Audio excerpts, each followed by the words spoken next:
A sudden reversal from President Joe Biden last night, issuing a full and unconditional pardon of his son Hunter, ending a legal saga the president now says was politically motivated. The younger Biden potentially faced decades in prison on gun charges. ABC's Karen Travers reports from the White House. This morning, President Biden is en route to Angola after a holiday weekend spent with family on Nantucket, stopping briefly in Washington in between and announcing he's pardoning his son, Hunter. Hunter was convicted of lying on a form about his drug use when he purchased a gun and in a separate case agreed to plead guilty to tax charges. Biden argues his son's charges came about only after several of my political opponents in Congress instigated them to attack me and oppose my election. The president's decision is a reversal from a position he held for months. And have you ruled out a pardon for your son?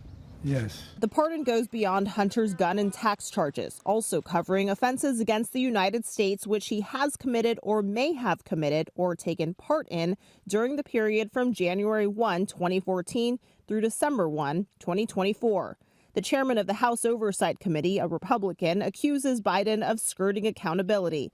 Democratic House Representative Greg Stanton of Arizona also criticized Biden's decision, saying Hunter committed felonies and was convicted by a jury of his peers.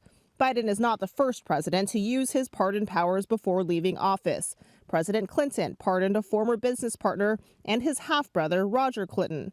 President Trump pardoned Charles Kushner, his son-in-law's father, and just announced as Trump's pick for ambassador to France. In response to Biden's decision, Trump wrote, "Does the pardon given by Joe to Hunter include the January 6th hostages?" addressing a promise he campaigned off of. Trump has also promised to go after those he considers political enemies and has announced plans to fire FBI Director Christopher Wray, replacing him with longtime ally Kash Patel, who has vowed to help the president-elect with his plan for retribution. Putting his son in the Bureau of Prisons within the power and control of Donald Trump, a political rival, it was probably something as a father he needed to do to protect his son. Hunter Biden potentially faced decades in prison. In a statement, he said he will not take this decision for granted and will devote the life he has rebuilt in his sobriety to helping those who are sick and suffering.